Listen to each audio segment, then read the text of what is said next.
बच्चों, आज हम सेकेंड ईयर का चैप्टर नंबर 4 स्टार्ट करने जा रहे हैं, डेट इज रिप्रोडक्शन। और इस रिप्रोडक्शन के चैप्टर को मैंने 4 कंपोनेंट्स में ब्रेक किया है। पहली वीडियो के अंदर हम मेल रिप्रोडक्टिव सिस्टम को डिस्कस करेंगे। नेक्स्ट वीडियो के अंदर हम डिजीजेस को डिस्कस करेंगे, sexually transmitted disease. Third one में हम फीमेल रिप्रोडक्टिव सिस्टम और लास्ट में हम मेंस्ट्रुएशन साइकिल को डिस्कस करेंगे। सबसे पहले हम मेल रिप्रोडक्टिव सिस्टम को देख लेते हैं कि मेल रिप्रोडक्टिव सिस्टम क्या होता है। अच्छा, मेल रिप्रोडक्टिव सिस्टम को हम यूरोजेनाइटल भी कहते हैं। यूरोजेनाइटल हम इसलिए कहते थे कि यूरो का मतलब तो आपको पता है यूरिन, इसका मतलब यूनरी ट्रैक की बात हो रही है, यूनरी सिस्टम की बात हो रही है। और जेनाइटल हम रिप्रोडक्टिव के लिए इस्तेमाल करते हैं। तो क्योंकि मेल के अंदर यूरिन और स्पर्म, मतलब रिप्रोडक्टिव सिस्टम से क्या निकलता है स्पर्म्स, और यूनरी सिस्टम से क्या निकलता है यूरिन। तो यूरिन और स्पर्म्स दोनों एक ही ऑर्गन से निकल रहे हैं, इस वजह से इसे हम किसका नाम देते हैं, यूरोजेनाइटल। अब वो आपसे कह रहा है the word urogenital is used because the urinary and the reproductive systems in male merge. Male के अंदर यूरिन का सिस्टम भी और रिप्रोडक्टिव सिस्टम भी दोनों क्या होते हैं, आपस में मर्ज होते हैं। जब भी एक ही ऑर्गन से, पेनिस से स्पर्म्स भी निकल रहे होते हैं और पेनिस से ही यूरिन भी पास हो रहा होता है। अगर हम रिप्रोडक्टिव सिस्टम की बात करें मेल के अंदर, तो मेल के अंदर 4 रिप्रोडक्टिव स्ट्रक्चर्स हैं, जिसमें गोनैड्स आ जाते हैं, फिर एपिडिडाइमस आ जाती है, और फिर वास डिफरेंस आ जाता है, और फिर कॉपुलेटरी ऑर्गन जिसे हम पेनिस कहते हैं। एक एक करके हम इन सारे ऑर्गन्स को डिस्कस करेंगे। अच्छा, इस डायग्राम को हम अभी दोबारा आते हैं इस डायग्राम पे। पहले हम थोड़ा सा पढ़ लें। वो आपसे कह रहा है टेस्टिस के अंदर, testis are male gonads which lie in a loose sac called scrotum। वो कह रहा है कि टेस्टिस जो है वो मेल गोनैड्स हैं, और कहाँ पर अरेंज हुए हैं, कहाँ पर लाए हो रहे हैं, लूज सैक के अंदर, एक थैले के अंदर, और जिस थैले को हम किसका नाम देते हैं, स्क्रूटम। और जो कि हैंगिंग आउट हुआ हुआ है आउटसाइड द बॉडी, इसका मतलब बॉडी से बाहर मिलता है, बिटवीन द थाइस। वो आपसे कह रहा है कि थाइस के दरमियान टेस्टिस मिलते हैं, और टेस्टिस जो है वो बॉडी से बाहर आ चुके हैं, और बाहर आने के बाद एक पाउच के अंदर पैक्ड हैं, जिस पाउच को हम नाम देते हैं स्क्रूटम का। अच्छा, अब इम्पॉर्टेंट ये है कि मेल गोनैड्स बॉडी से बाहर क्यों होते हैं, जबकि आपको पता है ओवरीज तो बॉडी के अंदर होती हैं। फीमेल की अगर हम बात करें, तो फीमेल के जो गोनैड्स होते हैं ओवरीज, वो फीमेल की बॉडी के अंदर ही होती हैं, लेकिन मेल के जो गोनैड्स होते हैं टेस्टिस, वो बॉडी से बाहर होते हैं। इसकी एक आसान सी रीजन है कि मेल गोनैड्स का काम होता है स्पर्म प्रोडक्शन, और स्पर्म हाई टेम्परेचर पर डिस्ट्रॉय हो जाते हैं और फॉर्म ही नहीं होते, इमेच्योर फॉर्म होते हैं।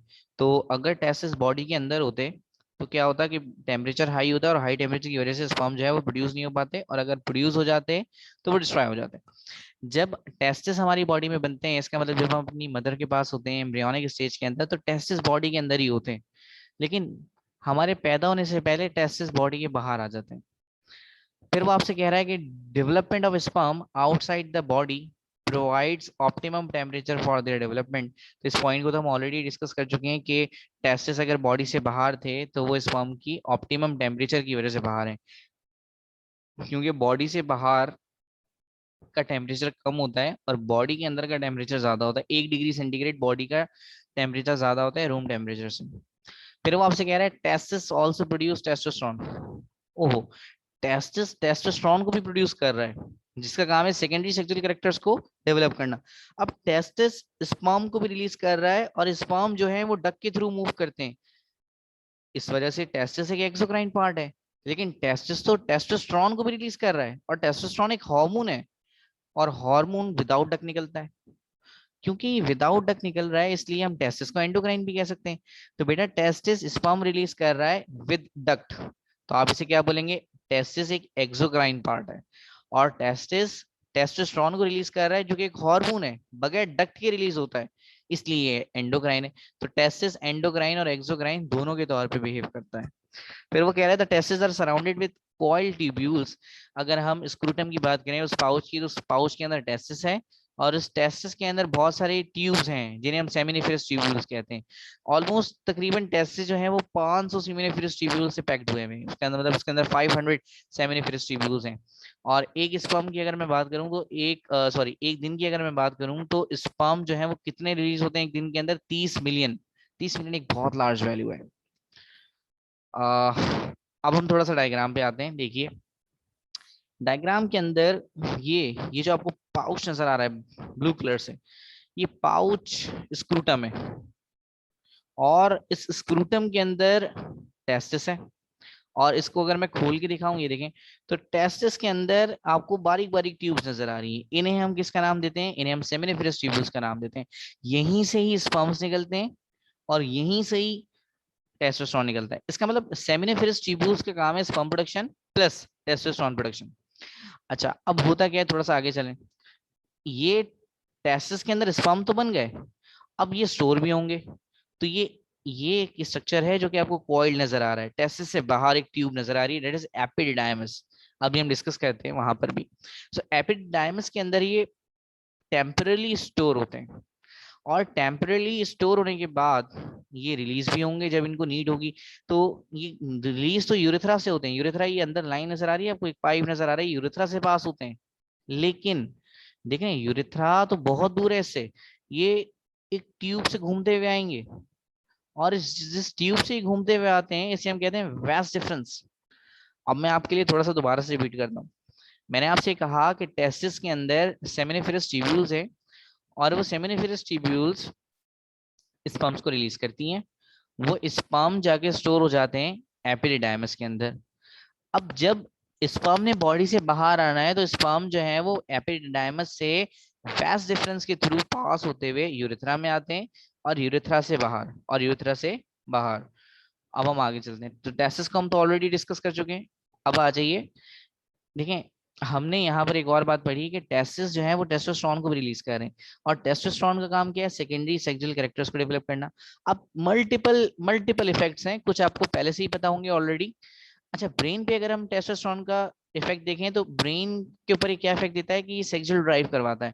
इसका मतलब आपको सेक्सुअल स्टिमुलेशन होगी, फिर पॉजिटिव फीलिंग्स आएंगी, आपको कॉग्निशन और मेमोरी, किसी भी चीज को याद रखने में और किसी भी चीज को पहचानने में आपको मदद मिलेगी। फिर बोन मेरो के पर क्या इफेक्ट है कि रेड ब्लड सेल की प्रोडक्शन को बढ़ा देता है, क्योंकि टेस्टोस्टेरोन का लेवल मेल के अंदर हाई होता है। इस वजह से मेल के अंदर ब्लड का लेवल ज्यादा होता है और फीमेल के अंदर ब्लड का लेवल कम होता है। अगर हम बोन की बात करें तो बोन की डेंसिटी मेंटेन करता है। और इसका मोस्ट इंपॉर्टेंट इफेक्ट की अगर मैं आपसे बात करूं मसल्स पे, तो ये मसल्स बिल्डअप करता है। और मसल्स बिल्डअप ये इस तरह से करता है कि ये मसल्स को लीन करता है, लीन। अगर हम फीमेल की बात करें तो फीमेल के अंदर एक हार्मोन रिलीज होता है, डेट इज ईस्ट्रोजन। अच्छा, ईस्ट्रोजन क्या करता है? फैट बिल्डअप करता है। और खुद सोचिए, अगर मसल्स के अंदर हम थाइस की बात करते हैं, क्योंकि थाइस से बहुत करीब है, तो अगर हम थाइस की बात करें तो थाइस के अंदर अगर ईस्ट्रोजन आएगा तो ईस्ट्रोजन का काम है फैट एक्यूमुलेशन। और थाइस के अंदर जब फैट भरने लग जाएगा तो आपकी थाइस जो है वो चौड़ी होने लग जाएंगी, ब्रॉड हो जाएंगी। लेकिन मेल के अंदर इतना आसानी से नहीं होता है काम, क्योंकि मेल के अंदर तो ईस्ट्रोजन है ही नहीं, ना होने के बराबर है, क्योंकि कोई पर्टिकुलर सेक्स ऑर्गन नहीं है। इसी तरह से अगर हम फीमेल के अंदर की बात करें तो फीमेल के अंदर तो ईस्ट्रोजन का लेवल बहुत ज्यादा होगा, क्योंकि उनके पास तो ओवरीज हैं। इसलिए फीमेल की थाइस ज्यादा प्रोन होती हैं एक्सपेंड होने के लिए, और मेल की थाइस इतनी आसानी से एक्सपेंड नहीं होती। मेल की थाइस के अंदर मसल्स होते हैं, लेकिन फीमेल की थाइस के अंदर फैट बिल्डअप होता है। और अगर फैट बिल्डअप होता है इसका मतलब जितना ज्यादा हार्मोन है उतना ही ज्यादा टांगे जो है वो ब्रॉड होना शुरू हो जाएंगी। खैर, फिर स्किन पर क्या इफेक्ट है? ग्रोथ कर रहा है फेशियल की और बॉडी हेयर्स की, तो आपको भी पता है दाढ़ी मूछें आती हैं तो वो टेस्टोस्टेरोन की वजह से आती हैं, सपोर्ट कर रहा है कोलेजन को। मेल सेक्स ऑर्गन्स पर क्या इफेक्ट है? स्पर्म प्रोड्यूस करेगा, प्रोस्टेट ग्रोथ करेगा। प्रोस्टेट एक ग्लैंड है, अभी आगे जाके मैं आपको पढ़ाऊंगा। प्रोस्टेट ग्लैंड आएगा, कॉपर्स ग्लैंड आएगा, इन दोनों को हम डिस्कस करेंगे। इरेक्टाइल फंक्शन, इरेक्टाइल फंक्शन असल में इसके अंदर कुछ इरेक्टाइल प्रोटीन्स होती हैं, टिश्यूज होते हैं जो कि एक पेनिस को स्ट्रेट कर रहे होते हैं। तो किसी भी चीज को स्ट्रेट करना इरेक्टाइल कहलाता है, ठीक है, जिसकी वजह से सेक्सुअल ड्राइव में हेल्प मिलेगी। और ये हमने बहुत सारे इफेक्ट्स को डिस्कस किया है कि क्या क्या किस किस ऑर्गन पर क्या क्या इफेक्ट थे। लेकिन एक इफेक्ट बहुत इंपॉर्टेंट है जो आप भूल गए, वो मैं आपको अब दिखा रहा हूँ। बाल्डनेस, ये देख रहे हैं आप, बाल्डनेस। तो जितना ज्यादा टेस्टोस्टेरोन का लेवल है पर्सन उतना ही ज्यादा प्रोन है कि वो बाल्ड हो जाए। मेरे खुद के होने में टाइम था, वरना मैं आपको अपनी एग्जाम्पल से भी दिखा सकता था। अब आ जाते हैं एपिडिडाइमिस के ऊपर। मैं दोबारा बता रहा हूं, अभी तक हमने क्या पढ़ा? हमने पढ़ा टेस्टिस बॉडी से बाहर होते हैं, स्क्रूटम के अंदर होते हैं, अंदर सेमिनिफेरस ट्यूब्यूल्स हैं जो कि कंटिन्यूअसली स्पर्म को बना रही है। जरूरत नहीं है, अभी हमें कोई सेक्सुअल स्टिमुलेशन हो ही नहीं रही, हमें जरूरत ही नहीं है स्पर्म्स की, लेकिन बॉडी फिर भी स्पर्म्स बनाएगी। फारिग है, बॉडी स्पर्म्स बना रही होगी, कंटिन्यूसली बॉडी स्पर्म्स बना रही होगी, नीट नहीं है फिर भी स्पर्म्स बना रही होगी। और ज़ाहिर है उस स्पर्म को हमें स्टोर भी तो करना है, क्योंकि अगर वो स्पर्म स्टोर नहीं होगा तो स्पर्म के साथ एनर्जी भी रिलीज होती है, स्पर्म्स के साथ फ्रक्टोज होता है, फ्रक्टोज शुगर। और अगर स्पर्म वेस्ट होगा तो फ्रक्टोज शुगर भी वेस्ट होगी, जिसकी वजह से आप, तो इसका मतलब स्पर्म को हम वेस्ट तो कर ही नहीं सकते। अब होता क्या है कि जो स्पर्म बन रहा है वो जाहिर है कहीं ना कहीं स्टोर होगा। और मैंने आपको भी दिखाया था कि स्क्रूटम के ऊपर कुछ कॉइल स्ट्रक्चर थे, कोई ट्यूब थी, दैट इज एपिडिडाइमस। तो एपिडिडाइमस में वो आपसे क्या कह रहा है, it is 6 metre long, thin and much coiled tube located at the top of each testis. हर एक टेस्टिस के ऊपर एक लॉन्ग ट्यूब है, कॉइल्ड है, जो कि स्पर्म्स को स्टोर कर रही है। तो इसका काम क्या है, स्टोर्स स्पर्म्स आफ्टर फॉर्मेशन।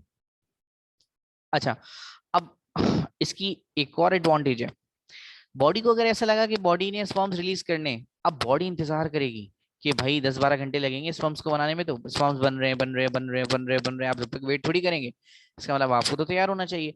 इसलिए बॉडी कंटिन्यूसली स्पर्म्स को बनाती रहती है और जैसी नीड पड़ती है इजैकुलेट कर देती है। तो अब हम डायग्राम पर दोबारा आते हैं। डायग्राम देखिए, डायग्राम के अंदर स्क्रूटम है, स्क्रूटम के अंदर टेसिस है, टेसिस के अंदर सेमिनिफेरस ट्यूब्यूल्स हैं, और ये देख रहे हैं यहाँ पर coil tubes, coil tubes, in coil tubes के अंदर स्पर्म स्टोर हो रहा है। और फिर स्टोर होने के बाद जब बॉडी को नीड पड़ेगी कि भाई वो स्पर्म्स आए, तो ज़ाहिर स्पर्म्स तो पेनिस से ही निकलेंगे, यूरेथ्रा से, पेनिस से। तो इसमें तो इसमें कोई कनेक्शन ही नहीं है, तो एक ट्यूब चाहिए हमें, वो ट्यूब कहलाती है वैस डिफरेंस। तो वैस डिफरेंस से होते हुए स्पर्म्स यूरेथ्रा में और यूरेथ्रा से बाहर। खैर देख रहे हैं वैस डिफरेंस क्या है। The coil tubules of epididymis is connected to another long tube, the vas difference। वो आपसे कह रहा है जो epididymis की coil tube है वो एक long tube से connected है, और उस long tube को हम नाम दे रहे हैं vas difference का। अभी हमने डायग्राम से देखा एक लॉन्ग ट्यूब थी, और उस लॉन्ग ट्यूब से स्पर्म्स पास होते हुए यूरेथ्रा में जाएंगे। वो आपसे क्या कह रहा था, vas deferens x tends up into the abdominal cavity। वैसे डिफरेंस से वो स्पर्म्स एब्डोमिनल कैविटी में, और एब्डोमिनल कैविटी से पास होते हुए कहाँ पे जाएंगे, यूरेथ्रा पे। अच्छा, अब यूरेथ्रा क्या होता है, यूरेथ्रा एक ट्यूब लाइक स्ट्रक्चर है, और आपको इतनी बात पता है कि यूरेथ्रा से सिर्फ स्पर्म्स नहीं निकल रहे, यूरेथ्रा से यूरिन भी निकलता है, इसलिए हम इसे क्या नाम देंगे, यूरिनोजेनिटल डक्ट। अगर हम मेल की बात करें तो मेल के अंदर स्पर्म और यूरिन एक ही डक्ट से पास होते हैं, जबकि अंदर फीमेल के अंदर ऐसा नहीं होता, फीमेल के अंदर अलग अलग सिस्टम है। तो अगर हम मेल की बात करें तो स्पर्म और यूरिन एक ही डक्ट से पास हो रहे हैं, लेकिन याद रखिएगा एक साथ नहीं होते। इन केस मैं आपको एक एग्जांपल देता हूँ, अगर आपको सेक्सुअल इमरजेंसी भी है, इसका मतलब स्पर्म्स रेडी है एजैकुलेट के लिए, और यूरिन भी रेडी है पास होने के लिए, तो स्पर्म्स की प्रोडक्शन जो है वो यूरिन को ब्लॉक कर देती है, यूरिन के पैसेज को ब्लॉक कर देती है। इसका मतलब अगर यूरिन और स्पर्म्स एक साथ बाहर आना चाहेंगे तो कभी भी नहीं आ सकते, पहले स्पर्म्स बाहर आएंगे, बॉडी हल्की सी रिलैक्स होगी, ग्लैंड्स हल्के से रिलैक्स होंगे, उसके बाद यूरिन बाहर आएगा। ऐसा नहीं होगा कि आप स्पर्म्स को रोक के यूरिन को बाहर ले आए, अगर दोनों स्टिमुलेट हो गए तो फिर पहले स्पर्म्स बाहर आएंगे, फिर उसके बाद यूरिन बाहर आएगा, कभी भी एक साथ नहीं आएंगे, और ना पहले यूरिन बाहर आएगा, पहले स्पर्म्स देन यूरिन। फिर वो आपसे कह रहा है urethra at the tip of the muscular copulatory organ, the penis, which help in the discharge of sperm in the vagina of female system। वो आपसे कह रहा है कि यूरेथ्रा जब ओपन होता है तो फिर एक टिप आ जाती है पेनिस की, ये अभी आपने डायग्राम से देखी भी है कि बिल्कुल यूरेथ्रा जब ओपन होता है तो पेनिस की टिप तक जाता है, और वहीं से स्पर्म्स निकल के फीमेल की बॉडी में जा रहे होते हैं। पेनिस क्या है, पेनिस एक मस्कुलर कॉपुलेटरी ऑर्गन है ह्यूमन फीमेल का, जिसके पास इरेक्टाइल टिश्यूज होते हैं। बेटा इरेक्टाइल टिश्यूज वो टिश्यूज होते हैं जो कि किसी भी चीज को स्ट्रेट करने में हेल्प करते हैं, तो इरेक्टाइल टिश्यूज पेनिस को स्ट्रेट करते हैं, जो कि सेक्सुअल ड्राइव में मदद करता है। अगर आपने डायग्राम देखी हो तो डायग्राम के अंदर पेनिस की अगर हम टिप की बात करें तो वो थोड़ा सा ब्रॉड होता है, और उस ब्रॉडर एरिया को हम ग्लैंस कहते हैं। ग्लैंस ग्लैंस हाईली सेंसिटिव होता है फीलिंग से, इसका मतलब जैसी ग्लैंस जो है किसी चीज को फील करता है, तो ग्लैंस क्या करता है, ग्लैंस फौरन से हार्ड होना शुरू हो जाता है और बॉडी को पूरी हार्ड कर देता है। तो ये सोर्स है सेक्सुअल एरोसल का। इसका मतलब आपकी बॉडी में एनर्जी क्रिएट कर देगा सेक्स ड्राइव के लिए, ये ग्लैंस का काम है। अच्छा, अब पेनिस के साथ, रिप्रोडक्टिव स्ट्रक्चर के साथ कुछ एसोसिएटेड ग्लैंड्स भी हैं, और उन ग्लैंड्स का कोई पर्टिकुलर काम भी है। इन ग्लैंड्स को डिस्कस कर लेते हैं। सबसे पहले आपके पास प्रोस्टेट ग्लैंड है, फिर सेमिनिफेरस वेसिकल्स हैं, सेमिनल वेसिकल्स हैं, फिर कॉर्पस ग्लैंड्स हैं। असल में देखें, आपको पता है कि यूरिन और स्पर्म एक ही डक से पास हो रहे हैं, तो जब यूरिन पास होता है तो वो डक जो है वो हल्की सी एसिडिक हो जाती है, और जब उस डक से स्पर्म पास होगा तो ज़ाहिर स्पर्म भी एसिडिफाइड हो जाएगा। तो इस एसिड का स्पर्म से मिलना स्पर्म को डिस्ट्रॉय कर देता है। तो ग्लैंड क्या करता है, प्रोस्टेट ग्लैंड क्या करता है, अक्सर क्या करता है प्रोस्टेट ग्लैंड की, वो एक बेसिक फ्लूइड को निकाल देता है अपने अंदर से। तो जब स्पर्म आ रहा होता है, वैस डिफरेंस से पास होता है तो बहुत सारे केमिकल लेके आता है, और उनमें से जो प्रोस्टेट ग्लैंड है वो क्या करता है, उसमें बेसिक फ्लूइड को ऐड कर देता है।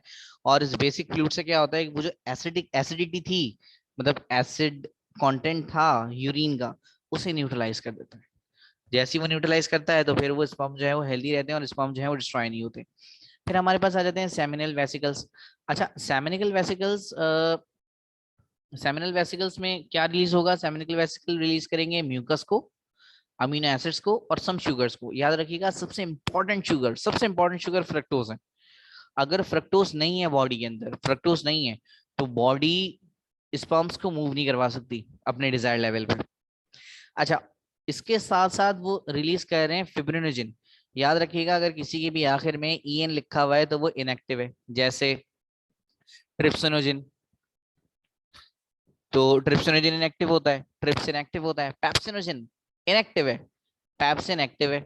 तो जिसके आखिर में भी ईएन आ रहा है तो वो इनएक्टिव है, और अगर किसी के आखिर में आईएन आ रहा है तो वो एक्टिव है।